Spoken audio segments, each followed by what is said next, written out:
المنار المنار المنار المنار المنار المنار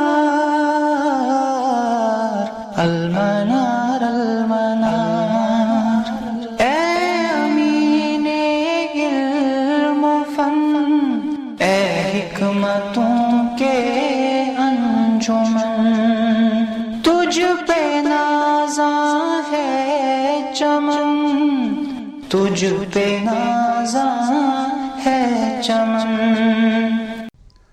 السلام علیکم ورحمۃ اللہ وبرکاتہ۔ اللہم صلی علی محمد وعلی آل محمد کما صلیت علی ابراہیم وعلی آل ابراہیم انک حمید مجید۔ اللہم بارک علی محمد وعلی آل محمد کما بارکت علی ابراہیم وعلی آل ابراہیم انک حمید مجید۔ آج ہم 33واں درس پڑھ رہے ہیں منظومہ البیقونی میں۔ اس سے پہلے ہم نے مختلف دروس میں جو بیقونیہ کے حوالے سے ہوئے اس میں ہم نے مستشرقین پہ بھی بات کی، ضمنی بحثیں مستشرقین پہ بھی ہوئیں، اور جو اینٹی حدیث یعنی منکرین حدیث ہے ان پہ بھی ہم نے کہیں کہیں ان کا بھی تذکرہ کیا اور ان کے اصول، ان کے خیالات کا رد بھی کیا۔ آج 33واں درس ہے بیقونی میں، اور اس میں آج ہمیں المعضل حدیث پڑھنی ہے۔ ہم مختصراً المعضل کو لیں گے کیونکہ اس سے پہلے المختصر میں بھی ہم نے المعضل پہ تفصیلاً بات کی ہے۔ تو آج معضل پہ ہم بات کرنے سے پہلے یہ چیز بتانا چاہیں گے کہ معضل ہمارے صاحب متن نے ایک مصرعے میں بیان کیا ہے، ایک مصرع لیا ہے اور اس میں انہوں نے حدیث معضل کی تعریف دی ہے۔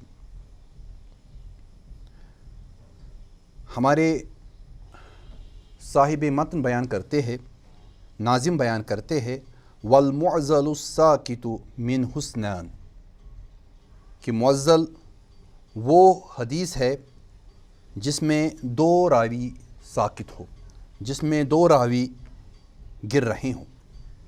اگر ہم معضل کو لغوی اعتبار سے لیں تو لغوی اعتبار سے یہ اسم مفعول ہے اعضل سے۔ اعضل انگریزی میں ہم کسی پرابلمٹک چیز کو کہتے ہیں، یعنی ٹو بی پرابلمٹک، اور اس کا مصدر جو ہے وہ الاعضال ہے۔ تو یہاں پر الاعضال جو ہے یہ پرابلم کو ڈیفائن کرتا ہے۔ تو اس سے پتہ چلتا ہے کہ معضل حدیث جو ہے وہ ایک ایسی حدیث ہے جس کو ڈیل کرنے میں پرابلم ہے۔ ہم چونکہ ضعیف احادیث کو پڑھ رہے ہیں، چونکہ ان احادیث کو پڑھ رہے ہیں جن کی بنیادیں کمزور ہیں، تو اس لیے اس سے پہلے ہم نے منقطع پہ بات کی، اس سے پہلے ہم نے مرسل پہ بات کی، آج ہم معضل پہ بات کر رہے ہیں۔ تو معضل لغوی اعتبار سے ایک پرابلمیٹک حدیث کو کہتے ہیں، اور اصطلاحی اعتبار سے اصطلاحاً ہم معضل کس کو کہیں گے؟ تو اصطلاحاً جو تعریف ہم نے یہاں پر لی ہے وہ بہت ہی سادہ تعریف ہے۔ ما سکت من اسنادہ اسنان فاکثر علی التوالی۔ ما سکت من اسنادہ اسنان، یہ اس حدیث کا نام ہے المعضل جس کی سند میں سے دو راوی گر گئیں ہوں، فاکثر یا اس سے زیادہ، لیکن شرط یہ ہے علی التوالی، پے در پے۔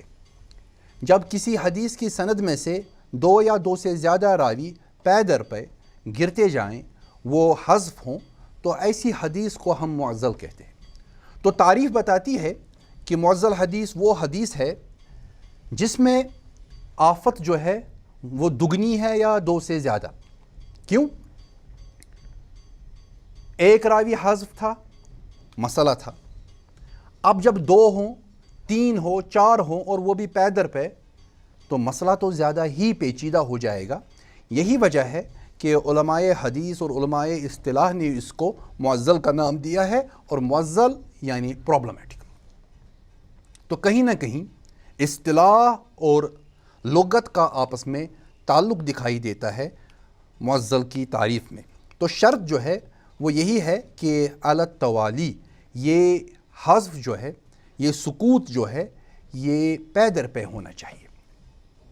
اگر ہم اس کو سمجھنے کے لیے ایک مثال لیں جو شعب الایمان میں حدیث نمبر 6099 6089 جو حدیث ہے، اس کو اگر ہم لے لیں تو اس سے ہمیں معضل کے بارے میں زیادہ تفصیل کے ساتھ علم حاصل ہوگا کہ معضل کس کو کہتے ہیں۔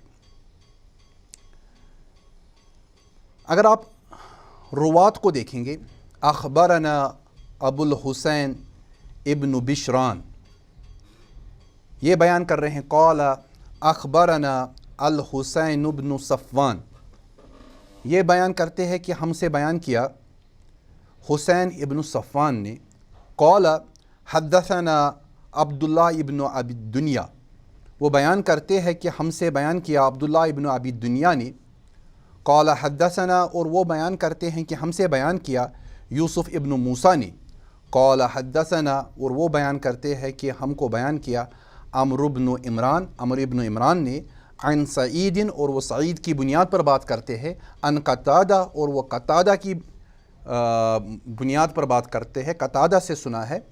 قال، قتادہ کہتے ہیں ذکر لنا، ہم سے بیان کیا گیا، صیغہ مجہول ہے ذکر، اور قتادہ کہہ رہے ہیں کہ ہم سے بیان کیا گیا ان نبی اللہ صلی اللہ علیہ وسلم قال، کہ اللہ کے نبی صلی اللہ علیہ وسلم نے بیان فرمایا الکعبتین میسر العجم، کہ یہ جو دو ڈائسز ہوتے ہیں جن کو استعمال کیا جاتا ہے گیم کھیلنے میں، تو یہ دو ڈائسز جو ہے یہ عجم کا جوا ہے، عجم کا جوا اسی کو کہتے ہیں۔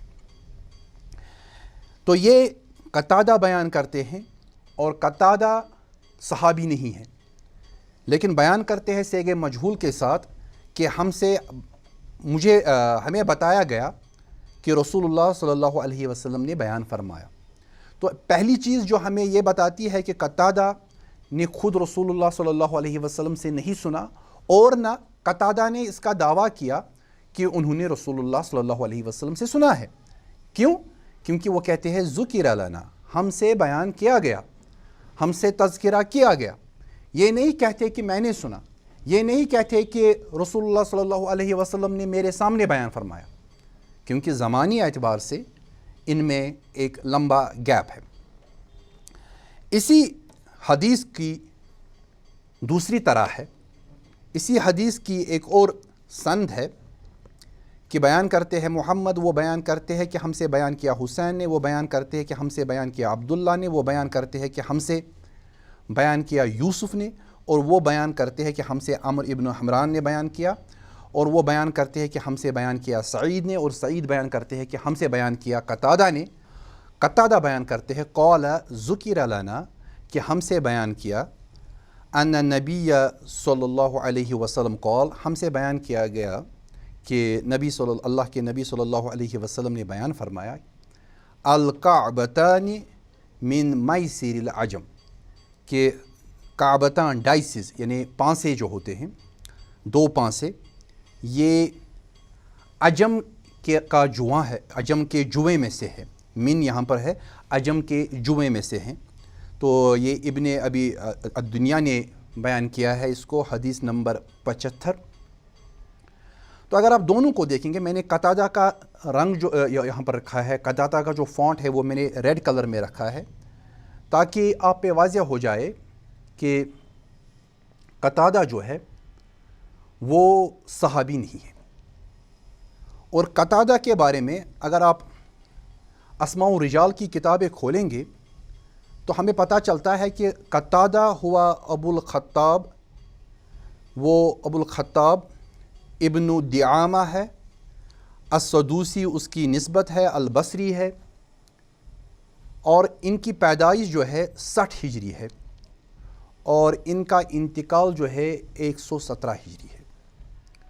ہمارے محققین جو ہے، ہمارے محدثین جو ہے وہ بیان کرتے ہیں کہ قتادہ جب حدیث بیان کرتے ہیں تو اکثر وہ کبار تابعین سے بیان کرتے ہیں، بڑے تابعین سے بیان کرتے ہیں۔ اور یہاں ہمیں اس حدیث کی سند سے پتہ چلتا ہے کہ جب وہ بیان کرے قتادہ اور پھر صیغہ مجہول استعمال کرے، ذکر پیسیو وائس میں بیان کر رہا ہے، تو ہمیں پتہ چلتا ہے کہ یہاں پر حذف ہے۔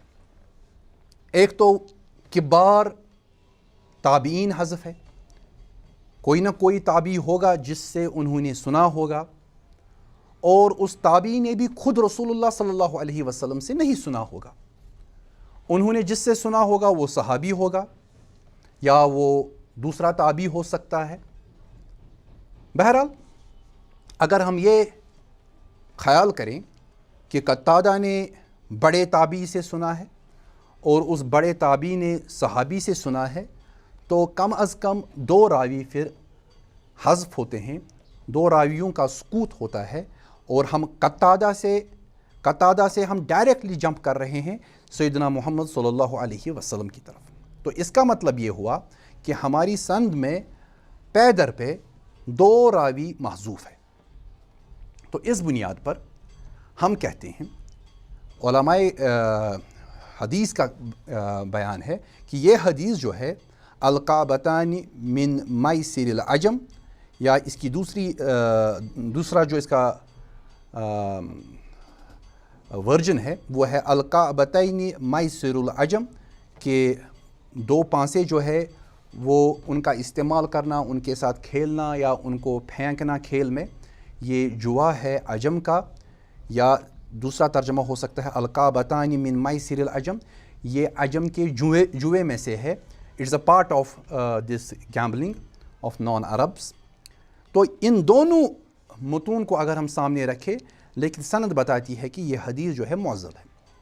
اب یہ حدیث معضل ہے، کیوں معضل ہے وہ ہم نے بتایا کہ قتادہ جمپ کر رہا ہے، کبار تابعی کا نام حذف کر رہا ہے اور صحابی کا نام حذف کر رہا ہے۔ صحابی کے نام میں تو ہمیں کوئی مسئلہ نہیں تھا، لیکن کبار تابعی کا نام حذف ہو رہا ہے، اس لیے ہمارے لیے مسئلہ پیدا ہوا کہ آیا اس کبار تابعی نے دوسرے کبار تابعی سے سنا یا اس نے صحابی سے سنا، اس لیے ہمارے لیے مسئلہ ہے۔